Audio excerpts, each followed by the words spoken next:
Good morning. आज last day आहे माझा गोवामधला.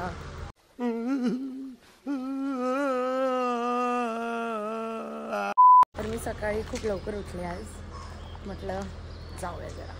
आणि माझा लुक आहे आजचा. Third day 3.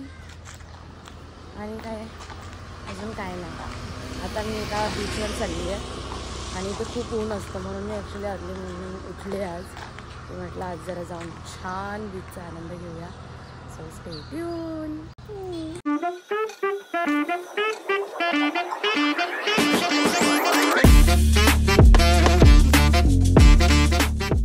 आपण आता आलोय कोणत्या तरी बीचवर. कोणत्या ते सांगते थोड्या वेळात. आधी नीट उतरू दे. हे असं खाली उतरून जायचंय. भारी भारी जागा बघते मी इथे. तुम्ही पण या सगळे बघायला. दिसतोय का समुद्र? दिसतोय मला पण दिसतोय. माझा मूड खूप चांगला आहे त्यामुळे मी अशी लाडात बोलते आणि तुम्हाला मला सहन करावं लागेल. हा बघा आपला एक काळा मित्र. सॉरी म्हणजे कलरवर शेमिंग नाही केली असं मी. का का का नाही बोलत आता माझ्याशी. मला माहिती आहे आता येताना रस्त्यात वानर पण दिसलेलं. मला भीती वाटली थोडीशी पण मी घाबरली नाही. एकदम मस्त फील येतो यार.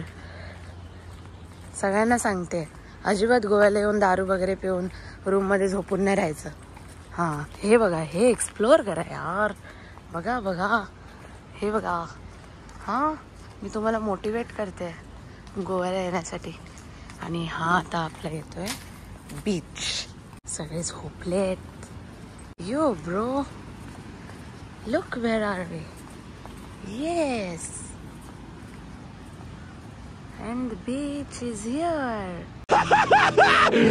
Finally!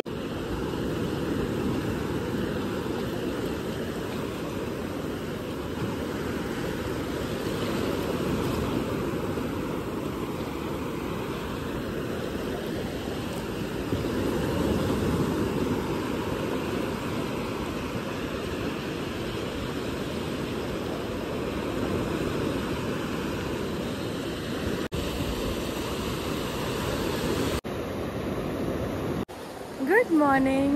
तर आता आपण पोहोचलेलो आहोत ओझरॉन. अरे कहना क्या चाहते हो? समथिंग बीचवर. आणि खूप भारी वाटतंय. अजिबात पब्लिक नाही आहे इथे कोण. म्हणजे एक ग्रुप आहे तिथे बस. बाकी इथे कोणीच नाही आहे. आणि खूप छान वाटतंय यार. छान वाटतंय. मी आज मस्त सकाळी तयार होऊन आली. देखा आपने लापरवाही का नतीजा है.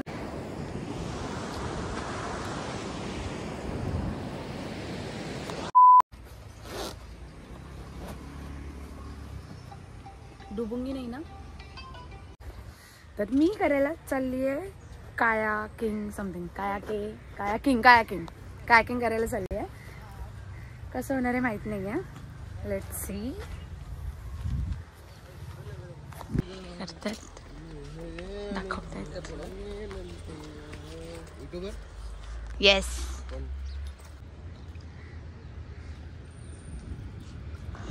Guys wish me luck. मी आता जाते आहे आणि हे माझ्यासोबत येणार आहे. हाय बोलो. हाय हाय. हे माझे गाईड आहेत आणि मी आता याच्यावर बसून जाते. Let's see.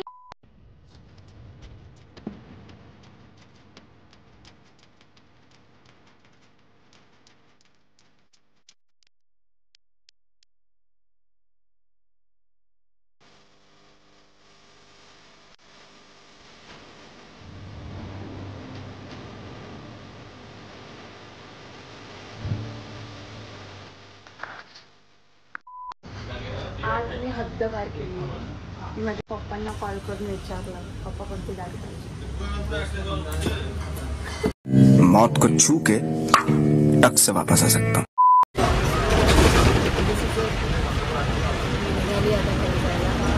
कोणते ट्रेन पकडणारे काय करणारे काहीच माहिती नाही.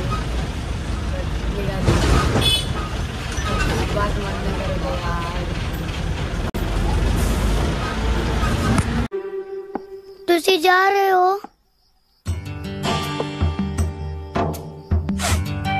ਤੁਸੀਂ ना जाओ.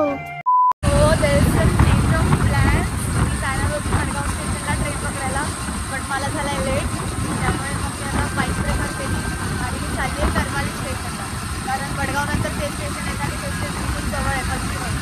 सो मी आता तिथे जाते आणि मग बघू कोणते. हाय, तर आता आपण आहोत करमाली स्टेशनवर. मला ट्रेन ॲक्च्युली पकडायची होती मडगाववरून, बट नेहमीप्रमाणे मला लेट झाला, जसं की मी मगाशी सांगितलं. तर मग 7 वाजता मी पोहोचूच शकत नव्हते मडगावला. तर मग मी आली आता करमालीवर आणि नंतर मला कळलं की ट्रेन लेट आहे. सो आता बसली आहे इथे वाट बघत. काही खाल्लं नव्हतं कारण इथे आसपास काहीच नाही मिळालं खायला. तर आता वेफर्स वगैरे घेतले. होप सो कोणतरी चांगलं भेटेल ट्रेनमध्ये, मला बसायला देईल. तो गोव्याची सोलो ट्रिप बेसिकली माझी ॲडव्हेंचरस ट्रिपमध्ये कन्वर्ट झाली आहे. आणि मला माहीत नाही मी काय करते, कुठे काय चाललं आहे.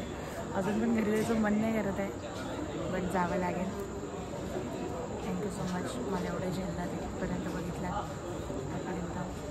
चलो बाय. येस, मी ट्रेनमध्ये बसली आता करमाली स्टेशनवरून आणि देवाच्या दयेने खूप चांगला ग्रुप होता जेंट्स लोकांचा. ते लोक फिरायला आलेले वाटतं. सो त्यांच्याकडे एक एक्स्ट्रा तिकीट होती आणि नेमकी मी त्यांच्याच इथे बसून होते स्टेशनवर आणि त्यांना कळलं की मी एकटी आहे आणि तिकीट पण नव्हती.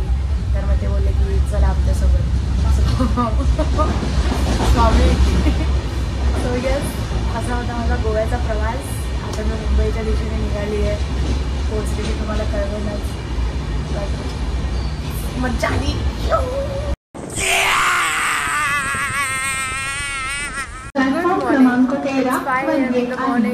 जस्ट दादरला पोचले आणि अशी आपली गोवा ट्रिप संपन्न झालेली आहे.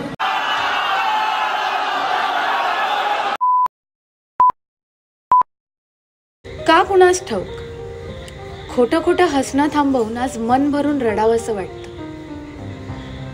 हजारोंच्या या गर्दीत आपल्या माणसाला भेटावंसं वाटतं. का कुणास ठाऊक आज त्याच्याशी बोलावंसं नाही, पण त्याच्या शेजारी शांत बसावंसं वाटतं आणि पुन्हा त्या शांततेत स्वतःला शोधावंसं वाटतं. स्वतःला शोधावंसं वाटतं. का कुणास ठाऊक.